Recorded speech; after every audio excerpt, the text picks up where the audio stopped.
Welcome back to the Deviant Thinking Podcast. I'm your host, Jennifer Thompson, and today and always we'll explore career advice that breaks the rules.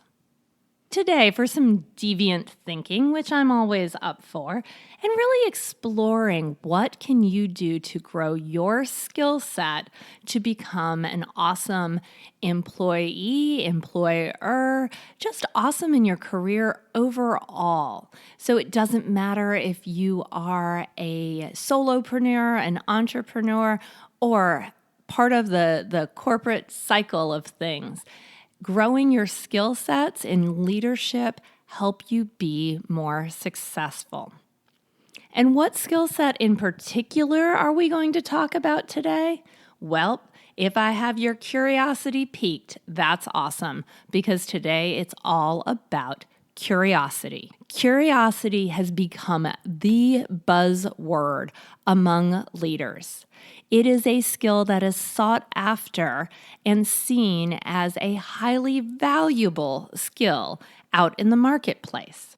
When I started Deviant Thinking years ago, one of the things I reached out and did was to interview hiring managers, CEOs, executives about the hiring process and about the leadership skills that people needed to be great within their organization. I won't lie, I was shocked at the number of times curiosity came up as the number one skill that they are looking for in new team members and in new partners. People want to be around others who are curious. So today, we're going to take some time and explore, what does curiosity mean? How do we enhance our own curiosity, and why is curiosity important? Also, we'll talk a little bit about the interviewing process and how you can show up as a truly curious individual. So, curiosity, being seen as this career superpower. It's an interesting word because I think it's a word many of us have associated with a negative side. We all know the story of curiosity killed the cat. Our education system works very hard to squash our curiosity, especially in our earlier days. So why is it emerging as this important topic now for corporations, for organizations going forward? Well, let's actually start with the origin of that phrase, curiosity killed the cat. When I was researching this, I found it really interesting that the first reference to curiosity and a cat actually came out of the Shakespearean time. But it had a twist on it. It wasn't curiosity that killed the cat. It was care that killed the cat. And care continued to be the word used in this phrase up until the 1900s. I find this just absolutely amazing because I think of it and say, wow, care killed the cat. So what was that? Well, it was worry. It was worry and too much fussing over things that they say killed the cat. So really very opposite of our current saying of curiosity killed the cat. The term curiosity killed the cat came about for the first time in writing that I can find in about 1916 in a Washington Post article. And it was titled Curiosity Killed the Cat. And what had happened was that someone's cat had gotten out and fallen down a chimney and literally, unfortunately, didn't make it. But it was interesting because soon after that, that phrase started showing up over and over again, that curiosity killed the cat. Well, what's interesting too is if we think about that time period, the early 1900s, that was the industrialization of the United States and the world, where we were teaching people how to be good manufacturing people. where we wanted people to show up on assembly lines and do the work that they were told to do. We didn't want people who were curious. We didn't want people who changed the process and who thought of things differently. We wanted people who followed the orders.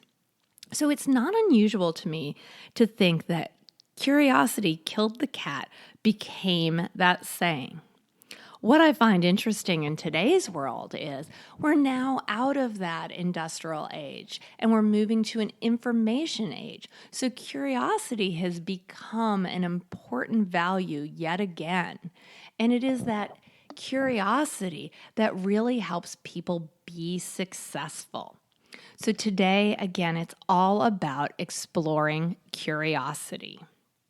Going back to those early interviews I did, really asking about those traits of leadership that my clients were looking for and finding curiosity as the number one trait really blew my mind. I knew how important curiosity was, but I wasn't aware of how important it was to others. My favorite story that I kind of uncovered as I went through this process was from a gentleman who told me about the number one place where people failed the interview in his company. And the number one place was the company tour. Yep, the company tour. I couldn't believe that one could fail an interview on the company tour part. So what was happening that people were failing the company tour? It's an interesting point because to me, that's the spot where we all relax. You know, you've gone through the formal interview process and you've done well there. So now's the time to see, hey, do you like the organization? And it's the time where often we kind of let our guard down and we say, oh, let's go on a tour. Let's see what's here. Well, for this organization, which is, not was, a highly innovative company, they saw the company tour as a great opportunity to see if their candidate was truly curious about what they were doing. This organization was breaking the rules. They were doing all kinds of new things, and the last thing they needed was for someone to come in and criticize this newness and for someone to think they knew it all because they were breaking boundaries. They were, again, just doing some really, really great new things. So while on the company tour, they were looking for a potential new hire to be wildly curious, to want to be interested in what was going on in the company, to see things that were new and not just tell them what they could do to help this company out. They wanted them to be wildly curious. And interestingly enough, from this gentleman, he said probably over 50% of the applicants that came through were not curious. They wanted to tell them how things should be, how they've done them in other organizations, what they were doing wrong, instead of just simply being curious.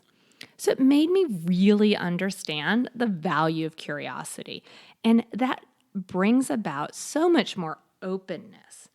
So why is it that this curiosity is really important to these organizations? Well, there's a few things. One is that curious people take it upon themselves to learn more. Curious people want more information. They want more questions. And they're most often not going to stop at the first known answer. And again, with our times growing and us moving into this information age, we don't always know the answer to the questions that we have. So we need to be wildly curious and wildly learning. Again, another skill that I often hear is that people want people who are continuous learners, and continuous learners are infinitely curious. So that's one big reason why curiosity is really, really important. The other thing is that curious people are often more open-minded and they're more able to react to change in a favorable way. Because they're curious, they don't see things as only having one answer. So as a result, they see things with a wider viewpoint, and they can adjust to change, and they can see why change would be really, really important. Kind of going along with that, it also helps that they are open to those new ideas and that they don't hastily make decisions just because they've done something the same way in the past. So again, opening of that mind, opening of a skill set that allows you to see things in a different way, adapt to change, and make better decisions because you're more open-minded. So that ability to see different perspectives and be curious, really, really important. The other thing that's really interesting is that curious people score higher in the EQ side of things, so the emotion quotient, which is, I think, wildly interesting. So in being a bit curious about this myself, I thought, well, why is that? Why do people score higher? Well, it's because not only are they curious about different processes and different solutions, they're also more apt to be more curious about different people. And when you can show up as curious about others, that's seen as more respectful and more inclusive. So again, another great reason to show your curiosity. And then I cannot emphasize enough that all of this means that you're a lifelong learner. I know that people who show up as curious appear younger, they appear more hip, they know more things from different areas and can combine things in a greater way. So curiosity really fuels all of those different areas. So I think now you can see why curiosity is so important. It's really a base that allows you to reach out into many, many different areas, because coming in with curiosity keeps that open-mindedness, keeps that ability to see multiple answers, and allows other people to feel the respect that you have for those ideas. So again, building great teams. So if you're sitting here listening to this, I'm going to believe that you're a little bit curious yourself. I tend to have listeners who are curious. They like deviant thinking. They like to think outside the box, and that's why you're listening to begin with. But I also know that curiosity is a skill set that can grow, and it's actually an easy skill set to expand. So you don't have to be born naturally curious, although I believe strongly that most of us are. If we watch children explore, they're wonderfully curious. It is often later in our life that we're told sayings like, curiosity killed the cat. Why do you ask so many questions? Can't you just listen? Those are the things that shut down our curiosity. But it means that it's part of all of us. So it's easy to expand that skill set, and there's some really, really easy ways to do that. The first thing to note is that being curious helps us, again, to expand our ability to hear and understand. And there's a reason for that, and it's actually a biological reason. New ideas are threatening to us as human beings. It is a natural thing that happens in our physiology. When someone introduces something new that we don't recognize, it often triggers a fight or flight response. Well, a fight or flight response then physiologically actually shuts down a lot of the parts of our brain and makes us focus on the things that we understand and makes us try to make sense of this. And if we don't make sense of it, we definitely see it as a threat. So when we're in this threat mode, we aren't seeing all of the possibilities. So being curious is a natural cure for that adrenaline rush that gets us into fight or flight. So how does that work? Well, the first thing is Very, very simple. If someone presents an idea to you and you feel like you're getting that fight or flight response, you feel like you're shutting down, the easiest thing you can do is ask a question. Yep, it's that simple. And if you're not even sure what question to ask, you can make it even more basic than that. Wow, that's a really new idea. I'm curious about that. What's made it interesting for you? So you can just say the words, I'm curious. Tell me more. And it starts to calm down that fight or flight response, which allows you to be more open. So I highly encourage you that the next time someone runs up to you excited about a new idea and you want to jump into and tell them why all the reasons that idea is wrong and it won't work, stop a minute and say, wow, that's really interesting. Tell me more. I'm curious, and see what happens. So that's one way to build our curiosity muscle, is literally stating, I'm curious. The next level of that, though, is asking great questions. And I am a big believer in great questions. But again, the wrong question can trigger that fight or flight and get us back into the narrowing of our ideas. So I want to take a moment and ask a question of all of you, and I want you to feel your body response when I ask this question. The question is, why do you listen to this podcast? Why do you take the time out of your day to listen to this podcast? Why is it important? Now feel that in your body. I believe many of you felt that trigger of fight or flight because I asked you to justify why this is important to you. Why is a question that does trigger fight or flight? Ask a little kid why they want a cookie for dinner, and they're going to give you all kinds of justifications and all kinds of excuses. But there is a remedy to this, and there is a way to not trigger fight or flight. And it's very simple. It's just changing a few words in the questions that you ask. So if I ask a very similar question to what I've just asked, and I reach out and I say, what about listening to this podcast is important?